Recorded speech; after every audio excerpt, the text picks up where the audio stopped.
네, 이재명 대통령이 거의 매일같이 부동산 관련 메시지를 발표를 하고 있는데요. 여러 가지 결로 지금 나오고 있습니다. 좀 총평할 시간이 좀 필요해서 이분을 모셨습니다. 경실련 부동산 건설개혁 운동 본부장을 지냈던 김원동 전 SH공사 사장 모셨습니다. 어서 오세요. 예, 안녕하십니까. 워낙 이게 이제 복잡하고 중요한 내용이라 좀 모셨는데요. 여러 결이 있기 때문에 좀 그걸 하나하나 여쭤보기 전에 일단 방향성은 어떻게 평가하세요? 방향이 아주 매우 옳습니다. 제가 25년 동안 시민운동을 하면서 역대 대통령께서 직접 이 다주택자 문제, 네. 부동산 투기 문제를 열흘 이상 언급하고 거론한 것은 최초입니다. 최초인가요? 그렇습니다. 대통령이 직접 대통령께서 직접 발언을 하신 거는 그러니까 한 10개월 됐는데 관료들에게 국무회의 때나 장관들에게 지시를 내려도 정당과 그 관료들이 전혀 움직이지를 않기 때문에 일종의 사보타지. 예. 그러니까 제가 보기에는 대통령께서 더 이상은 안 되겠다 하셔가지고 한 열흘 이상 이렇게 지속적으로 발언을 하는 거 아닌가 하는 생각이 듭니다. 그럼 이게 대국민 메시지도 있지만 사보타지하고 있는 공직자들을 향한 메시지이기도 그렇습니다. 하다. 왜냐하면 그 공직자들은 또 당사자이니까 예. 그런 문제가 있는 거죠. 지난 20년 동안 집값을 이렇게 떠받치고 다주택자를 양산해서 다주택자들이 집을 사재기하도록 네. 정책을 써왔던 사람들이기 때문에 지금 당황해야 할 겁니다. 알겠습니다. 좀 하나하나 좀 여쭤볼 텐데 예. 일단 그러니까 다주택자 그 양도세 중과 유예 종류 예. 방향을 잡고 이제 보완책을 어제 구윤철 부총리가 이제 예. 쭉 얘기를 하더라고요. 예. 그건 어떻게 평가하세요? 글쎄 뭐 지금 방향 자체가 옳기 때문에 예. 집을 여러 채 가졌다는 거는 집값 상승 차익을 노리고 샀다라고 볼 수밖에 없는 것이고 또 그렇게 해서 차익을 얻었으면 정당한 세금을 내는 게 당연한 건데 네. 이걸 지금 2020년 한 4, 5년 전에 하겠다는 거를 지금 지난 윤석열 정부 3년 동안은 아예 안 했고 네. 계속 뒤로 미루기만 했단 말이에요. 그걸 더 이상은 미룰 수 없다 하고 그 선언을 했고 그렇게 말씀을 했는데도 사실 관료들이 마지못해서 이제 구윤철 기재부 장관이 움직인 거 아닌가. 처음에는 아마 하다가 예, 그렇습니다. 예. 움직인 거다. 그럼 보완책도 좀 잘 잡았다 이렇게 보세요? 보완책도 나름대로 괜찮습니다. 그래요. 그럼 제가 예를 들어서 하나 좀 그러니까 질문을 드려볼게요. 다주택자도 예. 여러 층위가 있고 불가피한 다주택자도 있다라고 주장하는 목소리가 있는데 예. 관료 말고 예를 들어서 정치인들이 예. 어떤 주장을 펴냐면 이랬잖아요. 내가 원래 여기 살았어. 예. 그럼 여기 집 한 채 갖고 살았는데 지역구를 갔다 보니까 지역구 활동을 하려고 어쩔 수 없이 여기에 집 한 채 더 마련했는데 나보고 어쩌란 말이냐. 이런 식으로 논리 펴는 국회의원들 많잖아요. 아니 그 뭐 어쩌란 말이냐가 아니라 그만큼 가지고 있음으로 해서 집값을 본인들이 떠올려 가지고 잔뜩 높아졌으니 그 차액에 대해서 세금을 좀 내라. 이거 다른 걸 요구하는 게 아니라 그렇죠. 뭐 당장 팔지 않아도 네. 나중에 당신들이 그걸 팔면 세금을 내라. 그 얘기를 하는 겁니다. 그렇죠. 뭐 당연한 얘기를 하는 건데 그 당연한 얘기에 이런저런 그 구차한 변명을 하는 사람들은 그건 자기는 시세 차익 생긴 걸 다 세금 안 내고 본인이 챙기고 싶다. 그 얘기밖에는 아무것도 아니죠. 그렇게 해석을 해야 된다. 그럼요. 알겠습니다. 요 얘기는 많이 나왔으니까 확인만 하고 지금 등록 임대사업자 문제 있지 않습니까? 자, 이들 당연히 임대사업이니까 다주택자인데 예. 이 성격을 어떻게 규정을 해야 된다고 생각하세요? 글쎄요, 제가 그 SH공사 사장을 최근에 3년 동안 했습니다. 예. 그 공기업인 SH공사는 공공주택 10만 채를 가지고 임대를 하는 공공임대사업자입니다. 그렇죠. 그런데도 재산세와 종부세를 계속 냈었어요. 그런가요? 그렇습니다. 공사도? 공공임대사업자도. 그런데 제가 가보니까 그 문재인 정부 때 제가 시민운동가로서 이 투기의 꽃길을 열었다 하고 서울대 그 이모 교수도 말씀을 하셨듯이 예. 이 정책이 바로 투기의 꽃길을 열어준 거예요. 임대사업자 제도가 임대사업 등록을. 임대사업자 신고만 하면 네. 주택을 200채, 500채, 뭐 800채 해서 뭐 빌라왕, 건축왕 무슨 이런 사람들이 막 탄생을 하지 않습니까? 그래서 이 어떤 이 부동산 투기를 부추기는 사람들이 부추기면 버스를 대절해 가지고 그 버스를 대절해서 전국을 투어하듯이 다니면서 부동산을 사들이는데 부동산 중개사한테 나와 있는 매물을 다 샀어요. 아, 그랬어요, 실제로. 보지도 않고. 실제로? 예. 2019년, 20년, 21년. 아. 그러니까 집이 매물이 나오기만 하면 누군가가 다 싹쓸이해서 사가니까 진짜 집이 필요한 사람들이 집을 살려고 그러면 호가가 계속 높아지는 거예요. 네.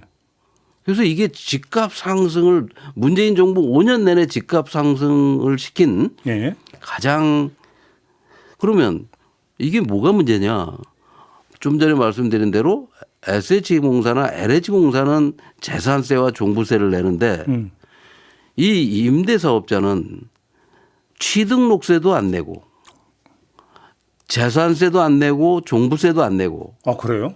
심지어는 8년 있다 매각을 하면 양도세까지 면제됩니다. 세금을 한 푼도 안 내는 거죠.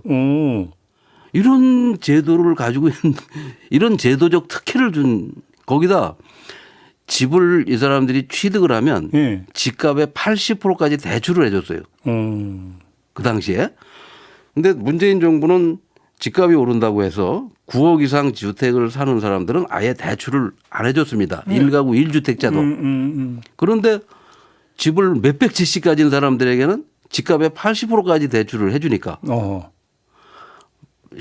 부동산 투기를 부추긴 투기꾼에게 꽃길을 열어준 그 정책이 이제 올해부터 그 8년 시한이 도래해서 한 50만 채 이상이 서울 시내에만 그 기간이 만료돼서 세제 혜택이나 이런 것들에 대한 문제를 재검토할 시기가 온 겁니다. 아, 요번에. 예.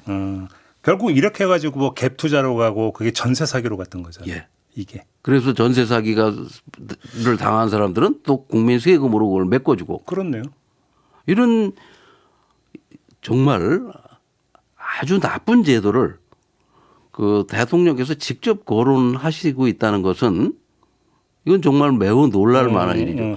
지금 이분들이 가지고 있는 주택이 서울에만 한 5, 60만 채가 되고 그다음에 아파트만 한 4만 5천 채, 5만 채가 됩니다. 42,500채라고 예, 그렇습니다. 하더라고요. 그거는 판교 신도시가 3만 가구니까 한 개 반 정도 물량을 가지고 있는 거죠. 신도시 정도의 규모네요. 그렇습니다. 엊그저께 129 대책 서울과 수도권에 6만 호를 공급한다고 했는데 그 물량만큼을 가지고 있으니까 이게 직접 시장에 나오면 부동산에 나와야 그게 공급이거든요. 예. 그러니까 근데 지금 말씀을 듣다 보니까 아니 공공 임대 사업을 넣는 공사에도 재산세를 그 징수를 재산세, 했다고? 종부세를 500억, 1000억씩 내는데 근데 이들에게 세금을 안 매겼다는 건 좀 납득이 안 되는데요. 그러니까요. 그런 말도 안 되는 특혜를 준 거예요. 그럼 어떻게 이 사람들 어떻게 해야 된다고 생각해요? 그러니까 기간이 일단 정해져서 네. 8년 동안은 그렇게 혜택을 받았지만 그 일몰이 되면 일몰이 되면 이제 정상화 시켜야죠. 최소한 공사처럼 다 그러니까 저기 세금. 공기업 이상 세금을 부과시켜야죠. 또 한 가지 포인트는 이렇게 하면은 그러면 이 등록 임대 사업자들이 매물을 내놓을 것이냐 시장에 예. 이게 좀 관심사인데 어떻게 전망하세요? 내놓고 안 내놓고는 본인들이 판단을 하는 거죠. 예. 본인들이 예. 물건을 뭐 이 도저히 가지고 있어봐야 세금 부담하고 도저히 대출까지 억제면 예. 감당할 수 없으면 예.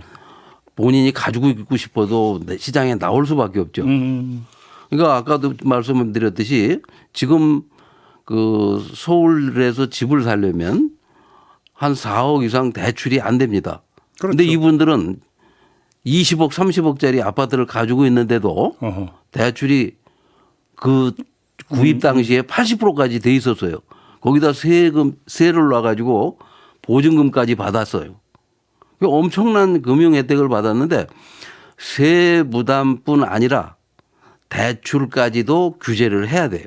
대출도. 그러면 이분들이 집을 내놓을 수밖에 없는 거죠. 그렇죠. 시장에. 또 한 가지 지금 여당이 부동산 감독원 설치 법안을 발의를 했어요. 이제 핵심 내용은 여기에다가 이제 특사경, 특별사법경찰관을 둬서 부동산 비리 부정 행위를 단속을 하고 적발 단속을 하겠다 이거잖아요. 실효성은 어떻게 보세요? 별 실효성이 없다고 봅니다. 왜요? 왜냐하면 그런 기능은 이미 국토부, 금융위 이런 데 다 있었어요. 그런데 그 권한을 지난 20년 동안 사용하지 않다가 갑자기 그걸 만들어서 거기에 똑같은 공무원이 와서 앉아서 일을 한다면 네. 그 공무원들이 자기 할 일을 20년 동안 안 하던 사람들이 갑자기 할 가능성이 희박하고 그다음에 부동산 문제의 그 가장 큰 원인 제공자는 네. 대기업들입니다.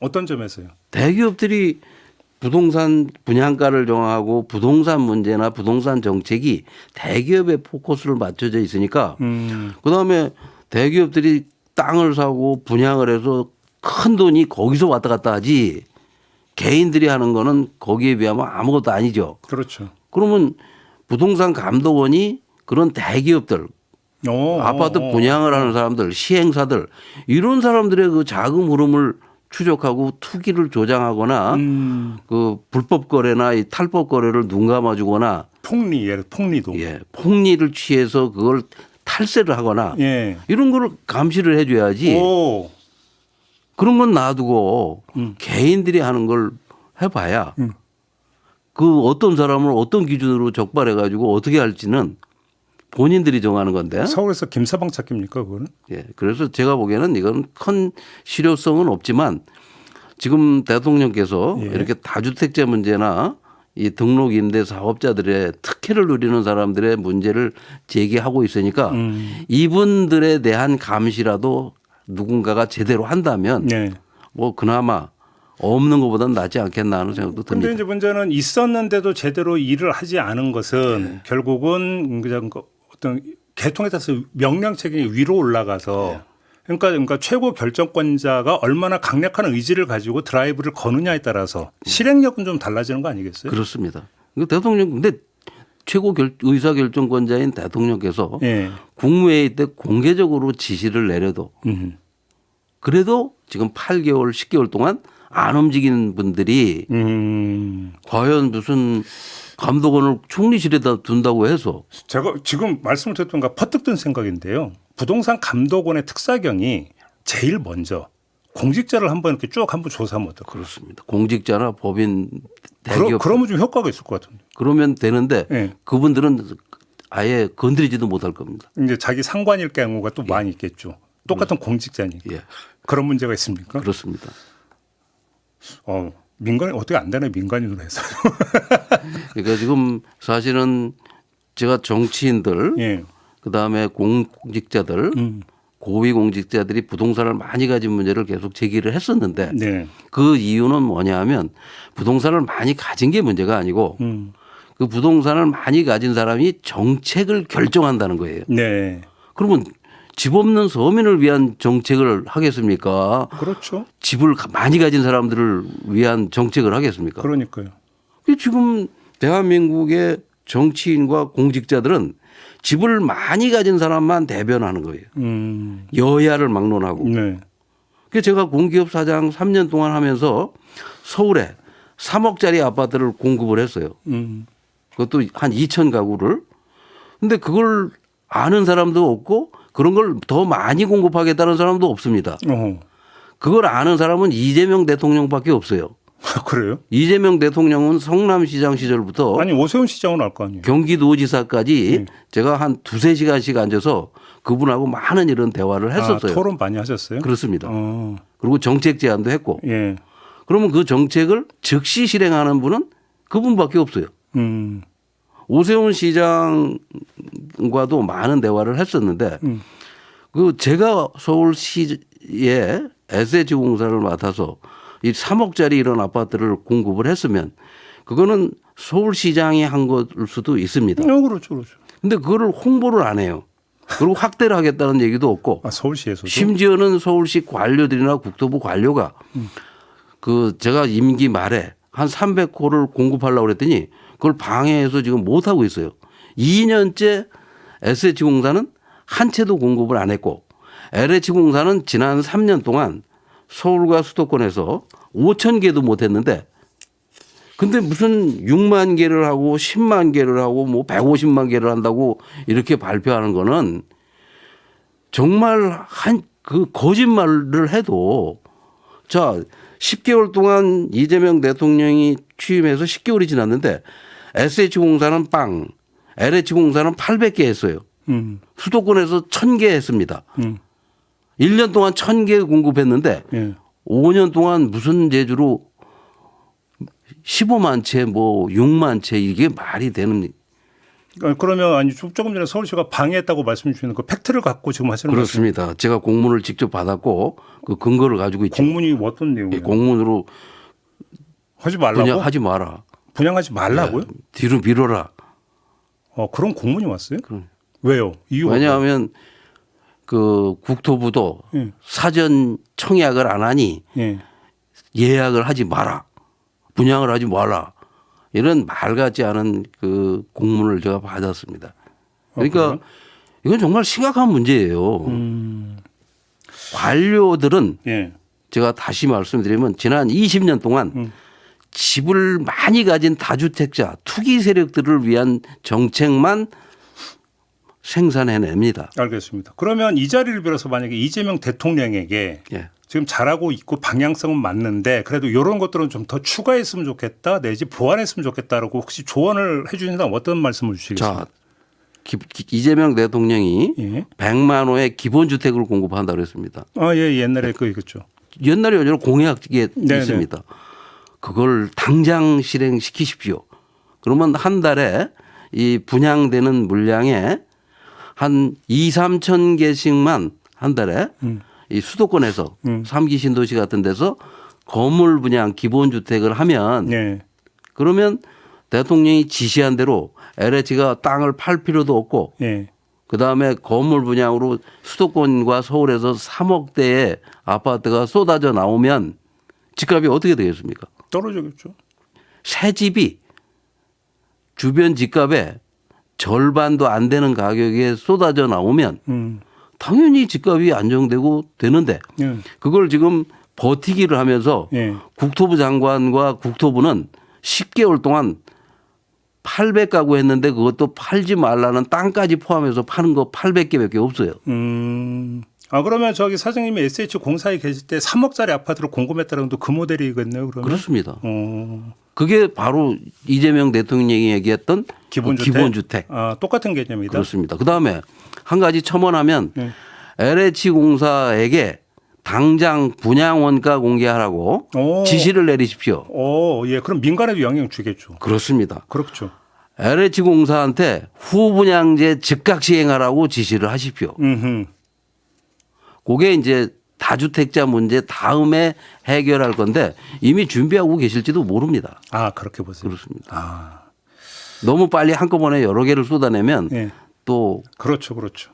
무리가 따를 수도 있으니까. 요거 나올 수도 있다. 저항할 수도 있으니까. 알겠습니다. 오늘 여기까지만 얘기를 좀 드려야 될 것 같습니다. 자주 불러주십시오. 알겠습니다. 고맙습니다. 예. 김원동 전 SH공사 사장과 함께했습니다.